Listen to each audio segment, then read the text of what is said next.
Hello and welcome to Nessie's Dead. We are your hosts, Spencer and Helen. Hello. Hello.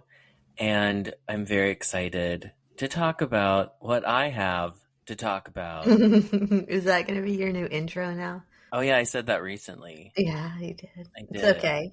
I guess that's my new shtick. I think so. That's all I have to offer anymore. Good night, everybody.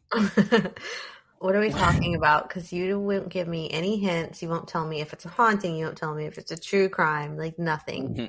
No, nothing. Because I'm so excited, and I'm actually not going to tell you what it is. I'm going to allow for it to just unfold. Okay. Just because I want as much of a genuine reaction as possible, because this is such an interesting case. What if I know it, and then I'm like, I know this? Yeah, I definitely don't think you know this at all. Okay. So this is a case that I kept stumbling on a few months ago, and it was like, oh, YouTubers covering it, and this one podcast has it, and it's on this podcast too, and then this YouTuber has it. It kept popping up for me, and I would look at it, and I was like, okay, yeah, that's something I want to listen to. That is the kind of stuff I like. But I'd never actually got around to listening to it. I looked it up and saw the description and whatnot, but I never paid any attention to the actual story until this week. What changed your mind? I don't know. I was just scrolling through social media stuff, and I was like, I'm going to finally listen to that case. I was like, oh my God, there is no way in hell I'm not covering it right now. It's a case. Yes, but it's not true crime. Oh. It's actually a haunting. Okay. But it's not really like any other haunting I'm familiar with. It's definitely my kind of story to cover. But it's really nothing like anything we've covered before. I think the closest thing to it, honestly, would be Sam the Sandown Clown, which for anyone who hasn't listened to that episode, it's about some kids who come across a clown-like entity in the swamp. It's weird because it's like, okay, what is it? Is it an alien? Is it some kind of humanoid? Is it some kind of fairy? Some kind of interdimensional being? This case is similar in the sense that you really don't know what exactly it is we're talking about. Okay, I'm ready to get going with it. I'm ready to plunge. I'm very, very curious. Okay, so let's go ahead and take the plunge. This all happens on the Isle of Man in a hamlet, which I didn't know what a hamlet was. I had to look this up, but it's a little, really small village, but it's not big enough to be classified as a village or town, but it's just a really small version of that. So a large community, I guess. Gotcha. So it's on the Isle of Man in this little hamlet right outside of a town called Peel. It's about 4 or 5 miles away from Peel, and Peel sits on the coast of the Irish Sea. It all centers around the Irving family, which consists of James, his wife Margaret, and their daughter Voiry. Oh, what an interesting name. I know, isn't that a fun name? Mm-hmm, it is. So Voiry was about 13 when all of this takes place. They do have at least one more daughter. Her name is Elsie, but she's much older, and she had already moved out of the household by the time that they actually even moved to the Isle of Man. But let's get into a little bit of the Irving background. So James Irving was a piano repairman from Liverpool. I guess he had an interest in language, and he was very well studied. The family in general, they were kind of like city people. I saw it described as that they were kind of posh. But after World War I, they of course fell on hard times like most of the world. Mm-hmm. And James wanted a career change. I think he just needed a big change in his life. For whatever reason, he decided that his next venture would be farming. He had no knowledge of farming, he had no background in it at all. So this is totally brand new for him, just kind of out of nowhere. In 1917, James and Margaret Irving, it was just the two of them. Their daughter Voiry was not yet born, and like I mentioned before, their older daughter Elsie was already out of the house. But in 1917, they moved to the Isle of Man, and they buy the farm Dorlish Cashin. That was the name of the property. Hmm. The house was not in great condition. It was a very old house. Some reports suggest that it was over 100 years old. It had no running water. It really was a fixer-upper project, but the house was kind of the best that they could do at the time with their situation. Now, the house, like I mentioned, needs a lot of work done to it, so James hires some local men to come help him with the house project. And like I mentioned before, the town was about 4 to 5 miles out. They don't have cars and crap. I mean, cars existed, but these workmen did not have cars. So instead of walking 4 to 5 miles back and forth every day, James was like, why don't you just stay at my house while we do the repairs? And they were like, yeah, sure, that's cool. Well, they did not stay long. They stayed maybe one night and then they left.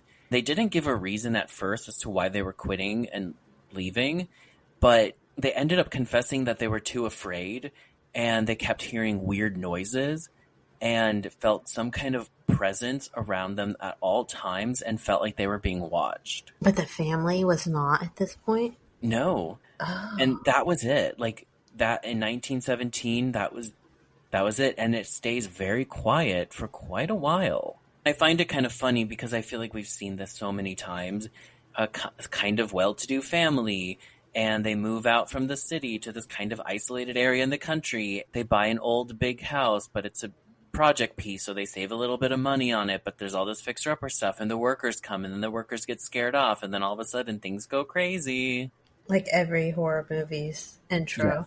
Yes, this is exactly that. But this is true? Yes. Oh.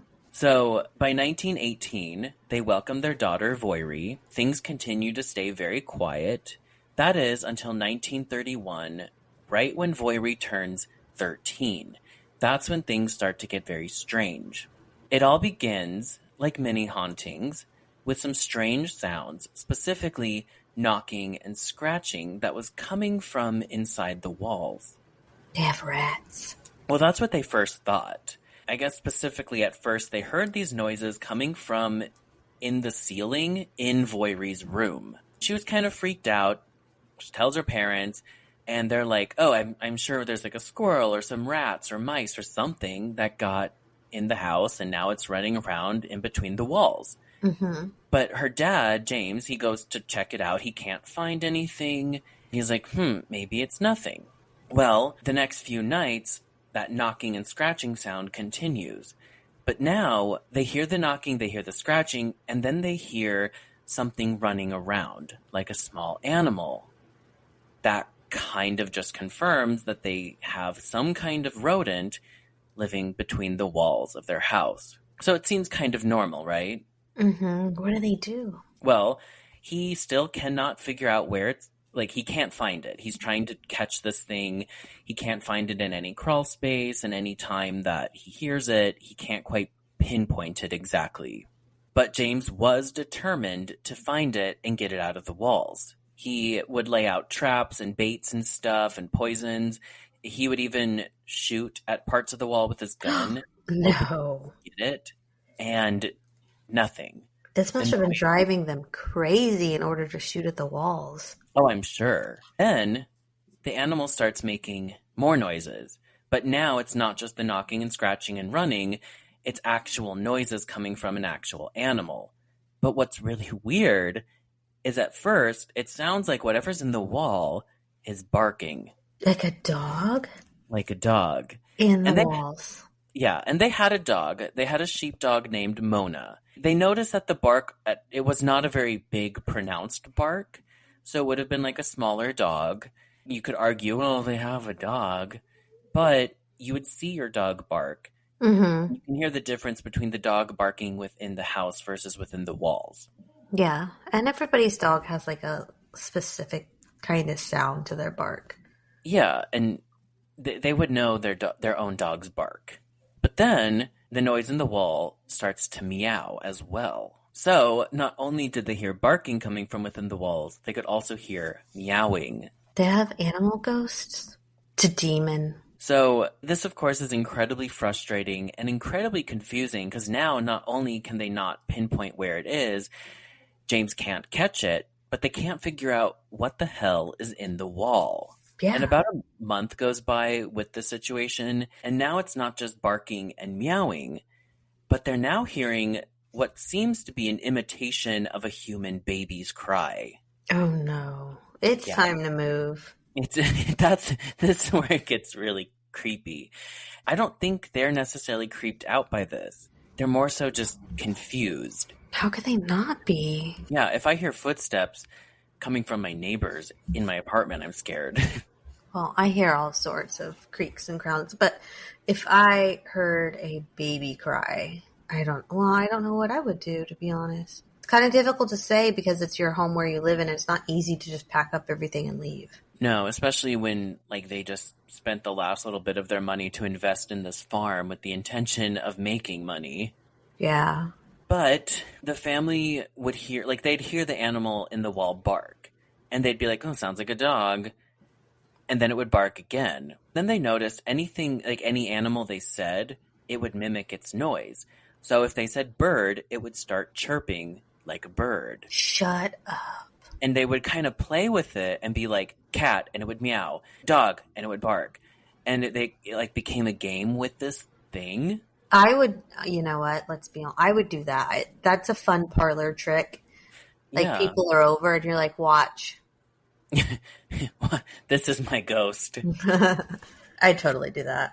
But it gets a little bit weirder because then whatever's in the wall starts to repeat whatever they say. Oh, So they that's would say going a a little word. too far. Yes. So it would mimic one or two words, and then it would mimic a few more words, and then it would mimic a whole sentence. At first, it sounded like it wasn't very sure of how to talk. It was kind of broken up. It wasn't very like articulated. Oh, I don't like it. I got like a whole like shiver up my spine when you were like, it doesn't really know how to talk. That's disgusting. Ugh. But then it starts to kind of figure it out, it seems, and it would repeat the words, but it would then start repeating the words like correctly. Oh, it sounds like a little troll or something. Yeah. Like a parrot, but Was it a parrot?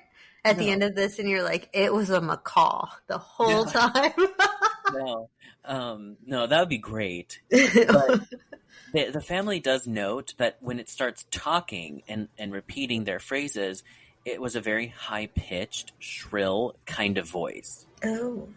So that makes it extra weird, I think. But like I said, at first it sounds like it kind of doesn't really know how to speak, and it's like learning. Then it kind of seems to figure it out.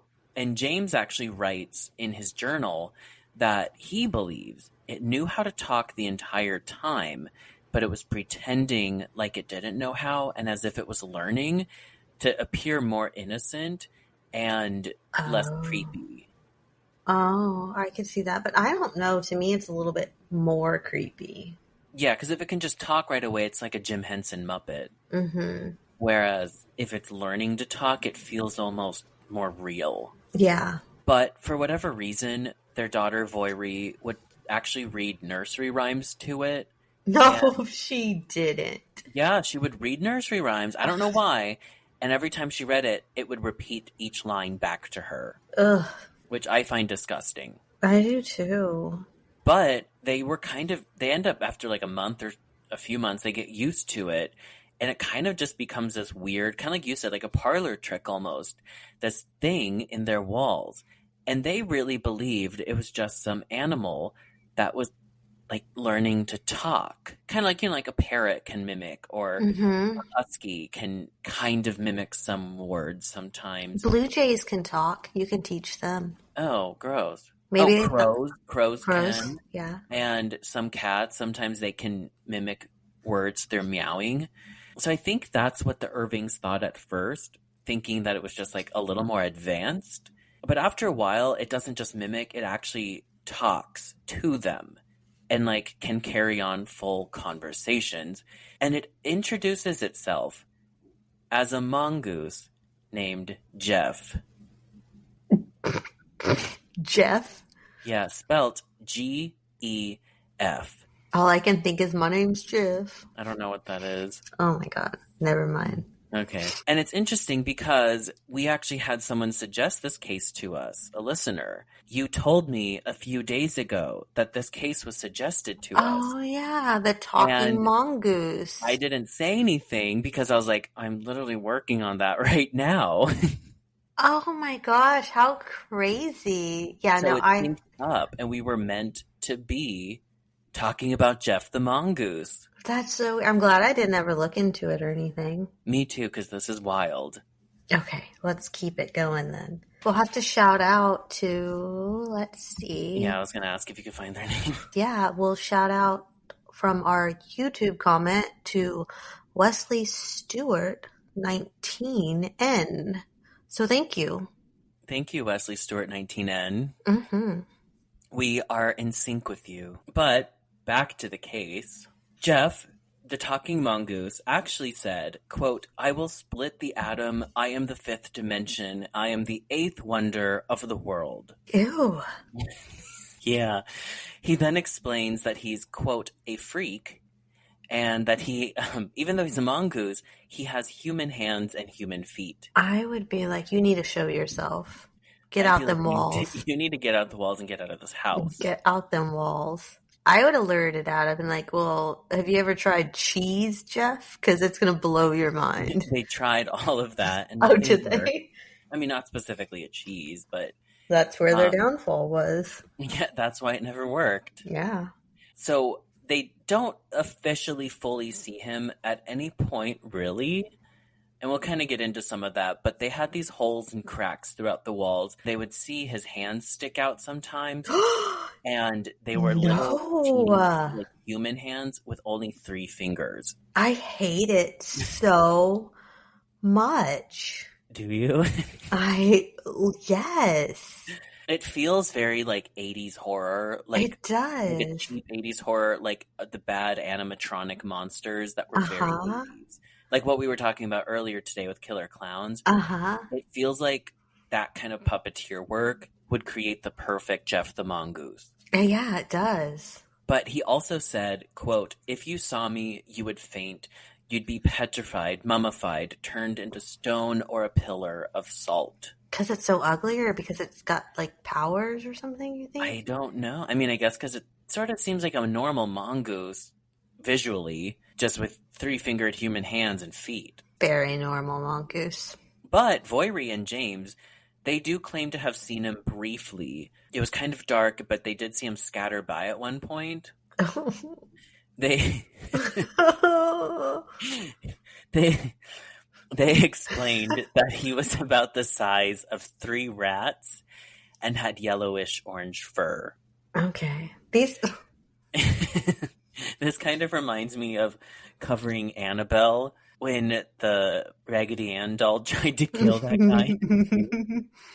This is giving like as you're talking about this, it's playing in my head now like an 80s horror movie, and I could see like the little like bad puppeteer like run by behind the couch or something. With some like spooky synth music. Yes. Yeah. Gef is a self-described freak living in the walls of the Irving's household. And he kind of looks like a normal mongoose, except he has human hands and feet with 3 fingers, and he can talk like a human. But he not only can speak English, he can also speak Spanish and Hindi. And I think I saw a report of him talking in German. Okay, so definitely a liar because nobody was teaching him this in that house. Well, he actually was from India, so he is well-traveled. He knows. He's got a backstory here. He does. This is his backstory. Gef explained that he originally was from India, Delhi, India to be exact, and he was born on June 7th, 1852. He then goes on to say that he made his way to the Isle of Man with a farmer who brought over a bunch of other mongooses. He brought them over with the intention to control a rabbit problem on the farm. It was never really explained as to how he made it to the Irving's inner walls, but maybe, like, you know, he came over with a farmer, so maybe that was the same farm. Or he ran away. He didn't but he's want to really help. old. But the family, for whatever reason, was kind of okay with Gef staying and talking to them nonstop. I think at first they were like, oh, we have a ghost in the house. And the ghost is telling us he's a mongoose. Either the ghost was pretending to be a mongoose or it was the ghost of a mongoose. That was what the Irving family initially believed. It didn't seem like a problem. It was just really weird. But then Gef ends up becoming quite the nuisance, and he actually intends to scare them and becomes very hostile with the family. Oh, a little Those little prankster. kind of. He's like a gremlin.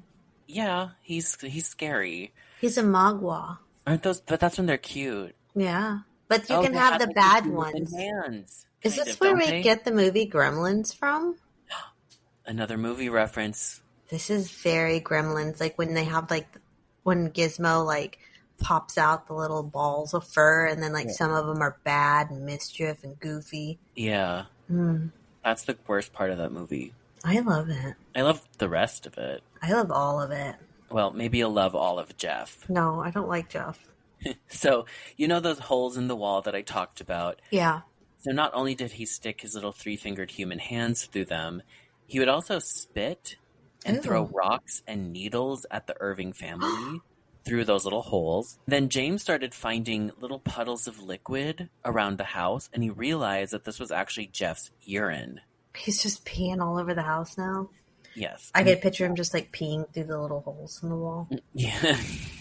So this, to the Irving family, convinced them that, or it confirmed that Gef was not a ghost, but he was very physical, and he was actually just a super weirdly advanced mongoose. Gef then also would make really loud banging noises, not just like hitting things, but it was almost supernatural with like how loud he could make things. And so they would have these huge banging, crashing sounds that would be heard throughout the whole house. And it would Ew. obviously scare the family. But every time Gef made these banging sounds, he would then laugh about it. The Irvings actually described this laugh as, quote, satanic. This guy is annoying. He would also mock them if they said anything about him. I think at one point James was saying something like, I don't know what the hell this thing is. And Gef repeated back, I don't know what the hell this thing is.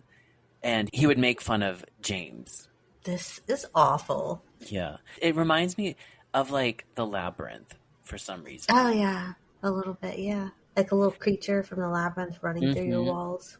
Yes. So Gef the mongoose would also sexualize Margaret, watching her undress. And as she would undress, he would name each article of clothing that she took off. Ew. Oh. Yeah, James stated that there were other pervy things that Gef would say about his wife, but they were too profane to even write down. I guess they're not having sex anymore. Or Oh were. no, the mongoose would watch and narrate it. Oh, my God. However, he was a little bit more hostile with their daughter Voiri. He would actually, like, everything kind of centered around her. Remember, the knocking sound started in the ceiling of her room, Mm-hmm. and the majority of everything he did was still in her room. He would actually lock her in her own room somehow. Like, he would just make the door lock and she couldn't get out. And he would throw stones at her in the middle of the night. Then he would also make very violent comments, specifically to Voiri, but he did threaten to kill the whole family multiple times. Oh, my And God. he said that he could kill them if he wanted, but he chooses to keep them alive so that he can torment them instead for now. Yeah, it's time to just pack and leave. Yeah. It's time to go get a pack of cigarettes and not return. Yes. So, thankfully, Gef the mongoose was not sexualizing Voiri, Yeah. but he was physically attacking her. Meanwhile, he, instead of trying to physically hurt or sexualize James, he would just kind of taunt him and make fun of him all the time.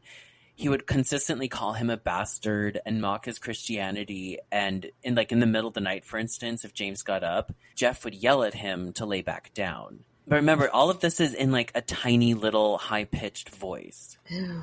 They should start shooting at the walls now. Well, he almost seems invincible to it. But for some reason, even though he was very mean and tried to hurt the family, he also kind of took care of things around the house. He acted as a bit of a lookout. She's washing the dishes. Not quite. He was a lookout, and if somebody was coming up to the door, he would notify the family. He would make sure fires were out at night. He would take care of any mice or other pest problems. And I guess Voiry was really into and really good at hunting rabbits, which is an odd hobby for a 13-year-old girl. Mm-hmm. But I guess Gef liked to help her kill rabbits because he liked to kill. But he would do so by strangling the rabbits with his human hands. Yeah. I guess Gef killed so many rabbits and brought them to the Irving household as like an offering, sort of, that the Irvings ended up selling them selling the pelts in town. So it kind of seems like he has a sweet side in a weird way. But I also am like, okay, maybe he's living in this house as well. So maybe he doesn't want visitors. And that's why he's like, someone's at the door. Mm-hmm. And he doesn't want his house to burn down.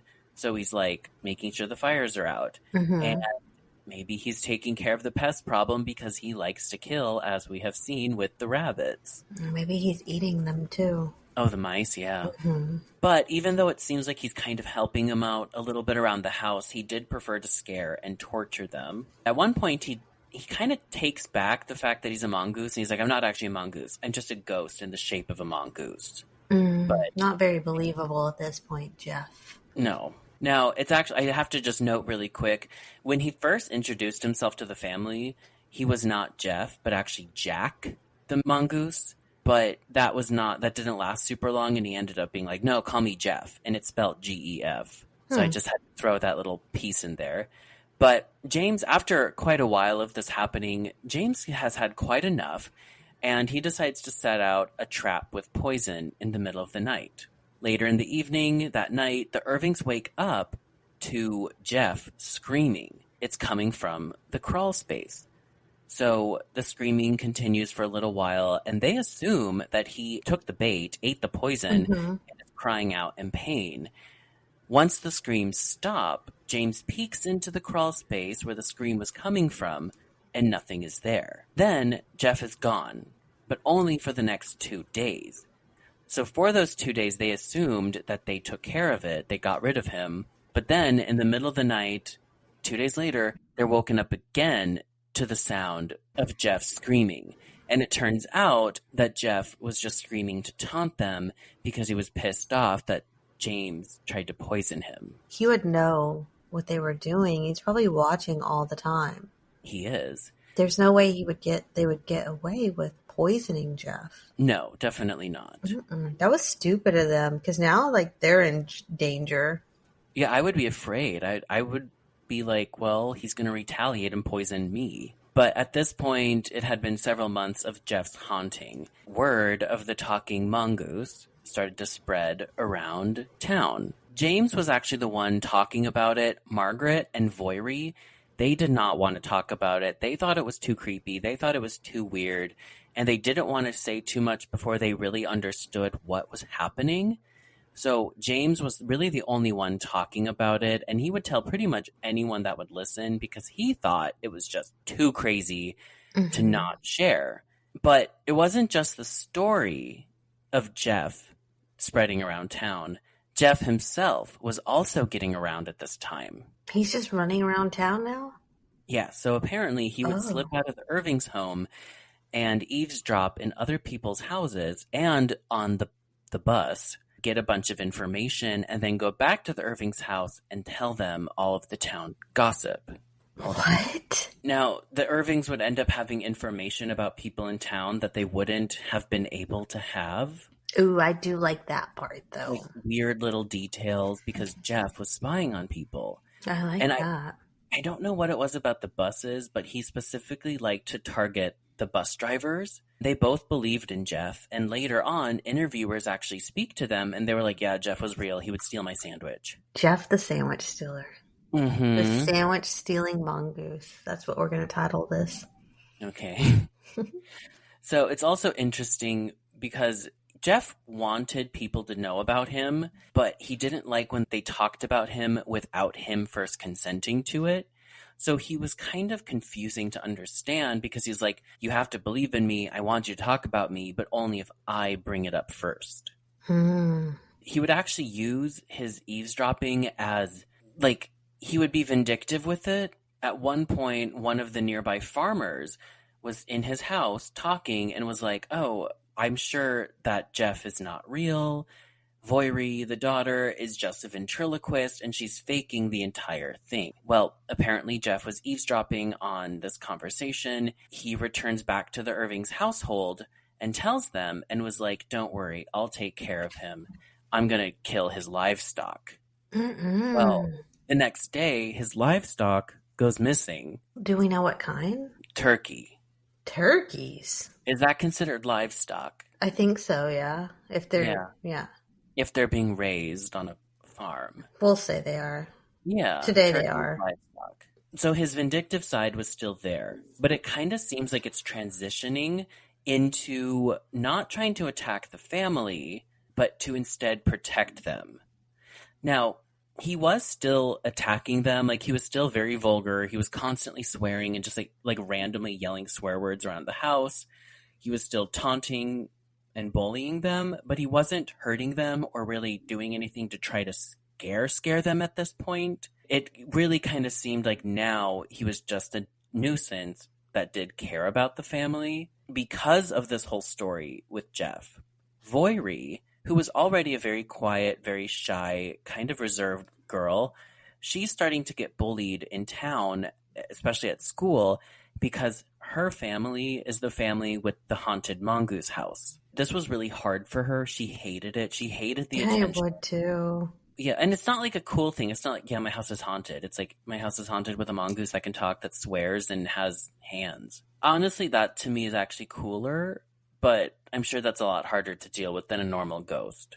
Oh, yeah, definitely. But one day, I think she was waiting for the bus, or she was like walking into school or something, and some kids were making fun of her, and all of a sudden, a bunch of rocks started flying. Like, they came out of like nowhere, and they just started hitting all the kids that were picking on her. And it turns out Gef appears and was there to protect her. He is getting around. He is. So he seems to either be able to be invisible or teleport or both. That's he has to be teleporting. Like, I can't see his little mongoose feet. Like, Yeah, running. He probably was loud if he had like people appendages, but maybe. But it just doesn't. It seems like it would take him a long time to get places, being little. yeah, the size of 3 rats. But they kind of start to become friendly with him right now. And they would actually leave food out for him, specifically bananas, chocolate, and bacon. That was his favorite. They would actually place the food on a plate that hung from the ceiling. And I guess it was kind of like the Santa's cookies. Like, you put it out at night, and in the morning it's gone. He has good taste. Bananas, chocolate, and bacon? Mm-hmm. Okay. Except for the bananas. I don't like bananas. Except for the chocolate and bacon. Oh my gosh. Just the chocolate and bacon. Just the plate hanging from the ceiling. Just the string hanging it. But he also became very playful. He loved to dance, and he loved to play with a ball. Like, he would roll it around and like play catch with it by himself. Visitors would actually come, like townspeople would come. They would leave like offerings to him, and it was always balls or food. But even though things were kind of simmering down with him because of all the attention, Voiri was really struggling with this, and she kept exclaiming that she hates Gef. Now, the family begins to wonder if Gef is not just a talking advanced mongoose, but if he actually has supernatural abilities, like invisibility, teleportation. And he also seems to be able to live for a really long time if he was born in 1852. Yeah. But they were also thinking he maybe had telepathy. Oh, he can read their minds. Yes. It was like, instead of perhaps slipping out to all these different places, he was just reading everyone's minds and eavesdropping telepathically. No, he was stealing sandwiches though, bro. I don't see. Oh, yeah. Yeah. But he was able to always guess what time James was going to come in from the farm. and he always got it right. There were these two boys that would come over, and they would play this like coin flip game with Voiri and the mongoose. Gef would always guess the coin, like heads or tails. Mm-hmm. But they would hide it so that he couldn't, they would keep it in their hands. And Gef would guess it right every time. And if they ever lied and were like, no, you got it wrong, he would be like, no, I know you're lying. And he just kind of seemed to know things that he wouldn't have been able to know just from watching over everyone. So, of course, the town and pretty much the whole Isle of Man knows all about the story of this talking, invisible mongoose with a bunch of supernatural abilities. But then the word really starts to spread kind of all over beyond just the Isle of Man. We start getting some visitors coming in to study Gef. First up, we have Harry Price. And Harry Price is a psychic researcher from England. He had gotten word about the mongoose story, and initially he actually sends an associate of his or like an assistant or something to kind of scope it out. And they were like, yeah, I think this is real. So Harry Price eventually makes his way over, but it's not until 1935 that he comes to do his investigation. So it's been 4 years of Gef. Oh my, that's too long to live with Gef. I'm sorry. Oh, it keeps going. Oh man. But Harry Price comes and he brings with him an associate, Richard Lambert, who was a historian and broadcaster. Even though they're both believers in the paranormal, Harry Price was known for debunking a lot of supposed paranormal cases, specifically with fraudulent mediums and fraudulent spirit photographers, which is actually, at the time in the early 1900s, that was really popular for people to pretend to be a medium or pretend to photograph like a ghost. Yeah. I don't really know why, but I would actually love to do an episode about fraudulent mediums, specifically in this era. Mm-hmm. That would be interesting. So even though they're believers, they are coming into this with a little bit of a skepticism at first, which is important to have in a paranormal investigation. Mm-hmm. I think so, because then you're just going to be like, yep. Yeah, yeah. Harry Price and Richard Lambert make their way to the Isle to do this investigation in 1935, and they first begin by requesting a sample of Gef's fur. James offers Gef a pair of scissors and asks him to snip some of his hair off, or fur off, and leave it. Gef obliged, or so they thought. Turns out that the clump of fur that Gef snipped off and offered up was actually from Mona, the family dog. Oh, he thought he was sneaky. Yeah. So this pissed James off, of course, and he confronts Gef and was like, well, why'd you do that? I thought you were helping me on this. And Gef laughs and tells James that he tricked him because he did not trust Harry or Richard or any other reporters or investigators because he did not want to be put up in the media. I think he wanted to be famous, but he wanted to be like a local legend, not media legend. Gef also, whenever any reporter or investigator came over, refused to talk or make any noise, so he never made himself real, I guess, to Harry or Richard. Wow. Now's the time he decides to be quiet? Yeah. Well, so it's not making sense, though, because the whole town knows he's real. Why? Well, there are people in the town who think Voiri is just throwing her voice, or the family. Yeah, there's that. But you've got that. But then you've got the little kids coming over, and he's not shy with them. No, he's not. It was really just like anyone trying to figure him out or do something like to investigate it, stuff like that. That he was like, no, I'm not going to talk. No, because then it could get more worldwide or more famous. Yeah. Now, even though Gef does not make himself present for investigators Harry or Richard, they couldn't help but think that Gef was real, or that at least the Irving family believed that it was real. They were pretty much convinced that regardless of if Gef existed or not, or whatever Gef was, if he did exist, that part didn't matter as much as the fact that they were like, okay, the Irving family believes Gef the mongoose is real. So they did not think that it was some get-rich-quick scheme. They did trust the Irving family. They also do give the Irving family a camera to photograph Gef, Not that he ever made himself visible, really, other than his hands poking out. Did they get But a picture of his hands? no, but James does take two really awful, really blurry photos of some kind of animal. I'll send them to you. Oh, yeah, let me see them. The photos don't really even look like a mongoose. It looks like a skunk, and you can barely really make it out anyway.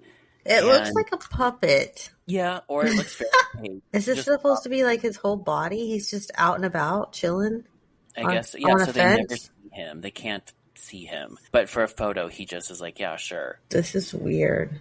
Yeah. And the investigators were not impressed. They did not buy the photography. However, Harry and Richard do end up publishing a book about this case in 1936 called The Haunting of Cashin's Gap. Cashin's Gap was the region that this story takes place. Mm. Now, throughout this book, I just want to add, the book does not make any money. It was an academic publishment. And even though throughout the book they kind of sort of lean into, they never say they believe in Gef, but they kind of allude to it to an extent. This actually leads to a court case in November of 1936 known as the Mongoose case. Mm. So Richard Lambert, he was one of the investigators with Harry Price. He was actually on the board of the British Film Institute, and he was actually one of the founders. London County Council member Sir Lisa Levita actually ends up calling him out along with some other members of the board, stating that Richard was unfit to sit on the board because of his belief in the paranormal, specifically a talking mongoose. I mean, it makes sense. So Richard Lambert sues Cecil Levita for slander, and during the case, they actually debate those terrible photos of Gef, and they debate the likelihood of it actually existing. As one would. I mean, think about it. If I told you I had a talking mongoose, you would seek mental health for me. You'd be like, Yes. You've lost it finally. Yeah. But Richard Lambert actually won that court case. Really? Yeah, and he won money. He was the only person involved with Gef the Mongoose to make money. How in the world? Now, when he won that court case, he won against for the slander case, but I don't think they ever established, yeah, Gef is real, Yeah. So, of course, a collection of reporters, supposed mediums, and townspeople all came to the house over the span of several years. Some said nothing happened. Others claimed to speak to Gef. Others claimed to even see Gef, but those claims are all pretty much thrown out because even the Irvings don't get to see Gef. Mm-hmm. But again, Gef would not really speak for any of those reporters or visitors because he didn't trust them and he wanted to kind of control the narrative of his own existence. Mm-hmm. So now we have one more visitor who comes to investigate, and he ends up actually being the most prominent of all the investigators. And that's because he publishes the most amount of work regarding this. There's actually a movie that was made, I think in the past 5 years, about this investigator investigating Gef the Mongoose. What? And it's on Prime. I think it's a Prime original. It doesn't look very good. Oh. But What's this it called? Nanderforder and the Mongoose. I'm going to have to look that up. So Nanderforder is the investigator. He was a journalist, lawyer, and psychoanalyst, and he had an interest in the occult. He makes his way to visit the Irving's farm in 1937. He stays with the family for about a week. He also has no interaction with Gef. There was one moment where, he was in the outhouse and he heard a noise, and he was like, Gef, is that you? But that was kind of it. Mm. However, he does believe that Gef is very real. Not just that the Irvings really believe it, but that Gef really is real. And initially, he suggested that Gef was actually some kind of just super advanced special mongoose. I don't think he ever elaborated on how or why that's possible, but he does explain that Gef would eat, pee, and spit, and that was proof of him being physical. Mm-hmm. However, several years later, Nanderforder also changes his mind to state that Gef is actually not physical, but a poltergeist.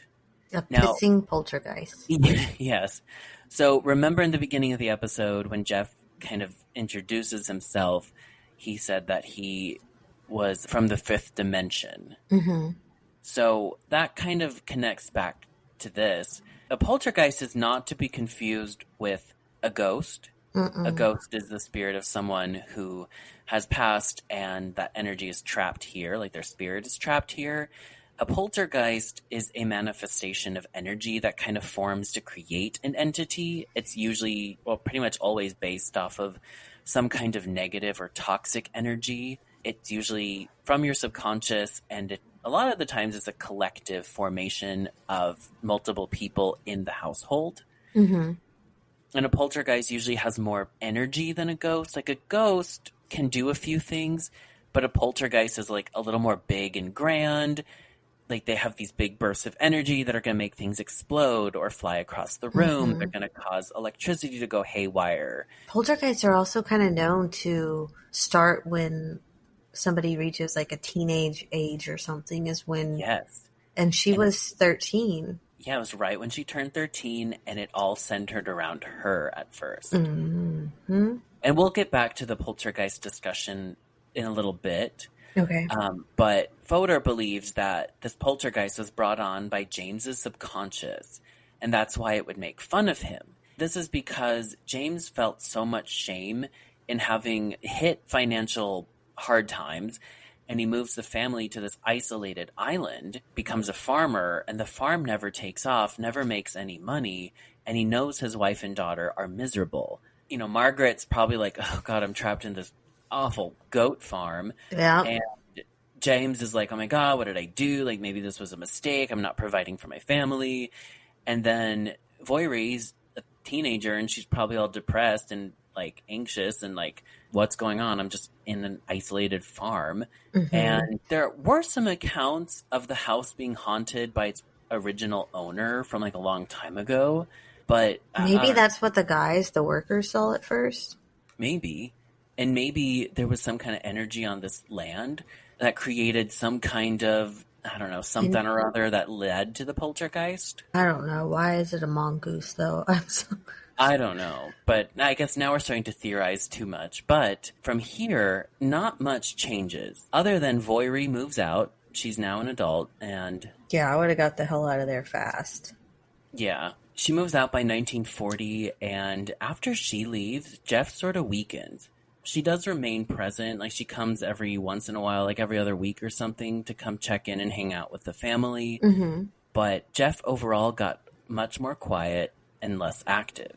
Oh. But it was still reported by James and Margaret and local newspapers at the time that Jeff was still very much around. It just wasn't as big or grand as it was before. James then, in 1944, ends up getting sick. Their eldest daughter, Elsie, moves down to the Isle of Man, and she moves into the house to help take care of things. And She knows she's moving in with a talking mongoose. yes, but she was okay. very adamant that it does not exist. She never believed in it. I don't know what she thought of it.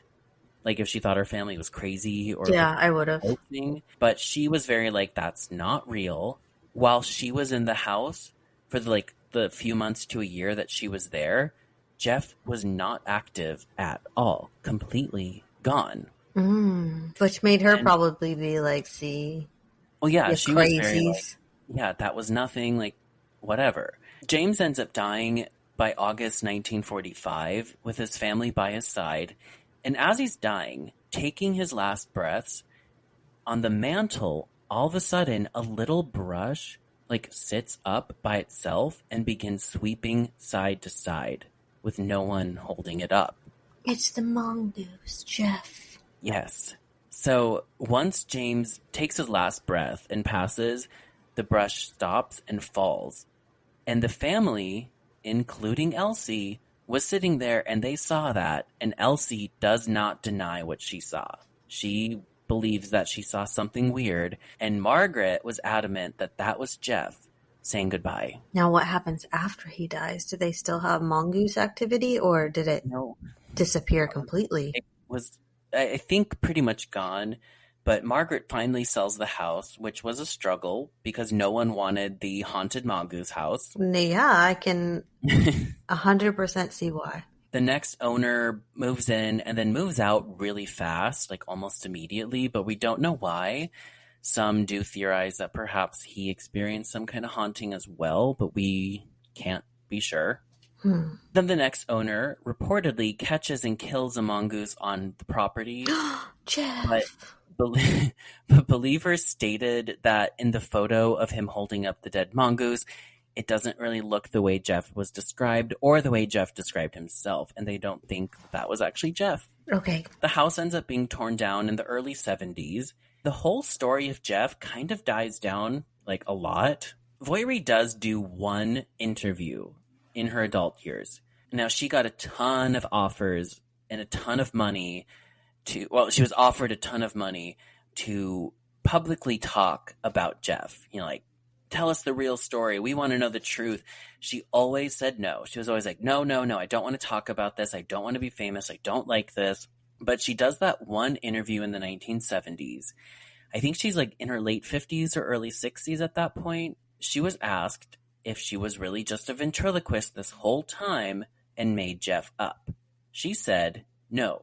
And she said that if that was true, then she would have gone on to pursue a ventriloquism career and made a ton of money, which never really had any money. She kept being offered to do these interviews and go public, and she would have made money off of it. Yeah. And she was not financially well off at all, but she always was like, no, I don't want that. She was very firm about Gef being real. She was like, no, Gef was real. And she then said that she wished that he never was real and never came to the family because he ruined her life, and that she hated all of the attention that he brought her then and into her adulthood. She also said that she never wanted to talk about Gef. And neither did her mother. It was only her dad, James. He was fascinated by it, and he was the one that talked about it. And that was the one and only interview she did. She died. She ended up dying in the early 2000s, I think. But she died never changing her story and standing firm on Gef was real. I mean, so many people saw him. Not like saw him, but experienced Gef. It's hard to say that all those people were wrong, but maybe it was something that was made by the dad's energy. Yeah. So that's the whole story of Gef the Talking Mongoose. And now we can get into theories. That's some strong energy, though. To create an animal. Yeah. It is. Like a Frankenstein animal with human parts. I don't know if I can get behind that being just an energy. No. Well, the main theory that most people land on is that it was just a hoax. And this can kind of go in different directions. Most of it kind of lands on Voiri being a ventriloquist. Even though there are no records of her being good at ventriloquism. I think if she was that good, like you said, she could have made a career out of it. Yeah, with like no studying, no practice. She just knew how to do it. Mm-hmm. She never had puppets or anything. She was just doing it at 13, like that well. That's crazy. I mean, it could be done, though. Natural talent. It could. But the theories are like, if she was hoaxing it, it's like, did she convince her parents that Gef was real? Or did she come up with it and then they were like, yeah, let's keep going with it. Maybe we'll get rich off this. Or maybe her parents were like, hey, you're pretty good at ventriloquism. You want to make a ghost story and make some money, kid? Oh, because they were struggling. Yes. But they never made money off of this, ever. I do have to note, when that book was written about the case, James did ask about splitting money with, like, he was like, if it makes money, like, I get a cut, right? Harry and Richard were like, well, yes, but this is an academic book. Like, it's probably not going to make any money. And it never did. Even the house, like, it was really hard for them to sell the house because of this story. Mm-hmm. It hurt them more than it helped them. It did. It screwed up everything for Voiri. Voiri even said she worried she would never get a husband because she could never share this part of her life. Oh, wow. And that's a huge part of your life, too. Like, hey, I grew up with a talking mongoose that lived in our walls. Yeah, and then he just disappeared. Now, there's one more theory that Margaret and Voiri hated moving out to the farm. They hated the farm. They hated the Isle of Man. They hated it all so much that they decided to come up with a haunting. Initially it was the knocks and the scratches, and maybe Voiri was throwing her voice. But then it ends up backfiring when they start making it a talking animal. And James, he ends up just liking the whole situation so much that they don't move, they end up staying. That still doesn't make sense that other people experienced Gef. I think any hoax theory is very elaborate. Mm-hmm. Voiri took it to her grave. So did James. So did Margaret. Elsie saw the weird thing, the sweeping brush move. Mm-hmm.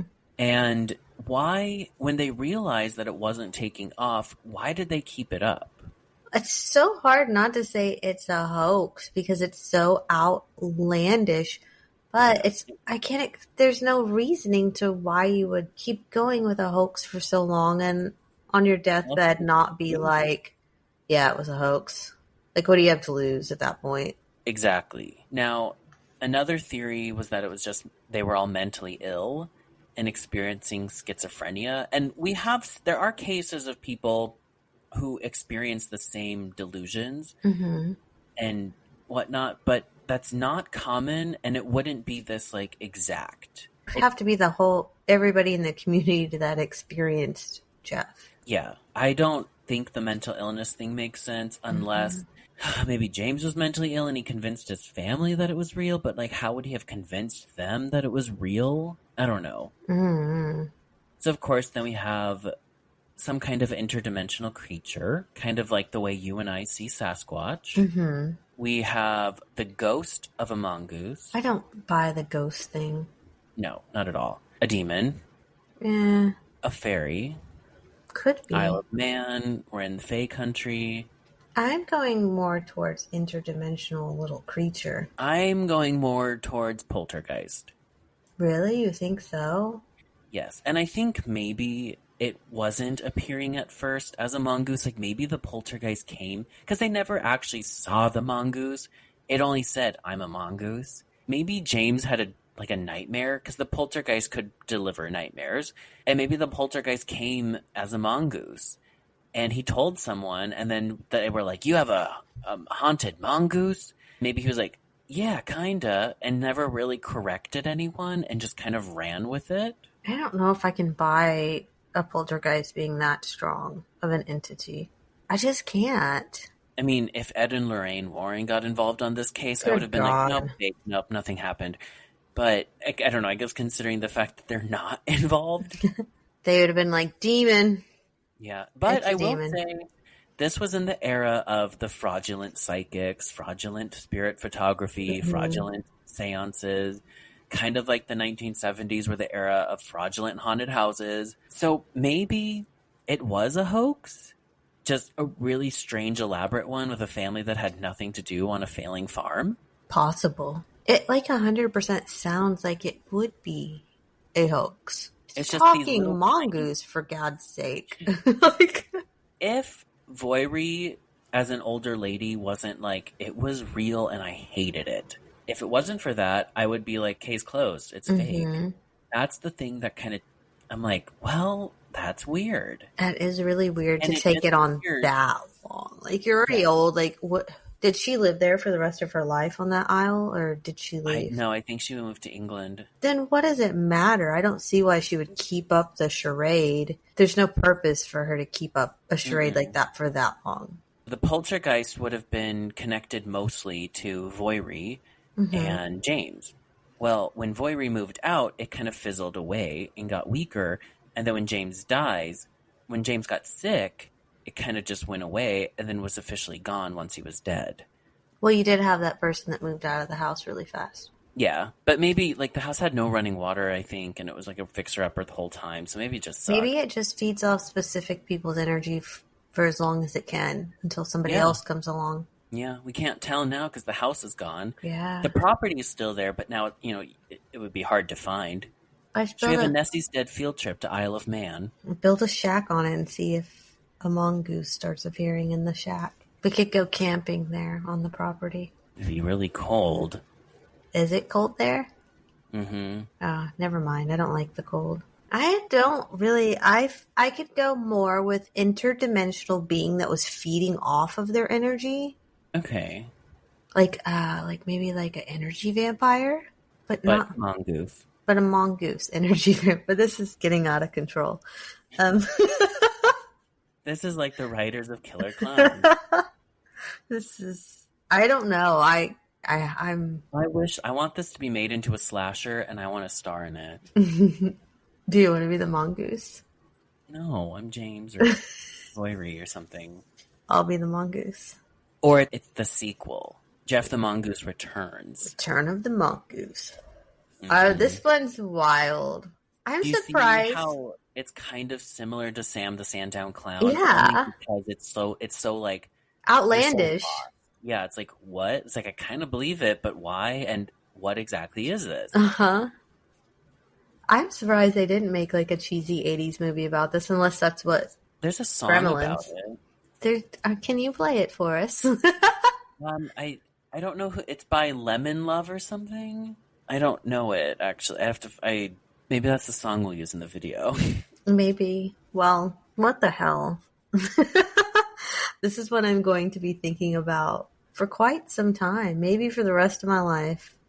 Maybe for Halloween I'll be a sexy Gef the Mongoose.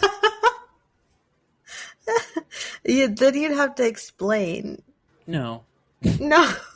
Oh, well. With that, we'll wrap it up and say goodnight. And pleasant nightmares. Watch out for Gef.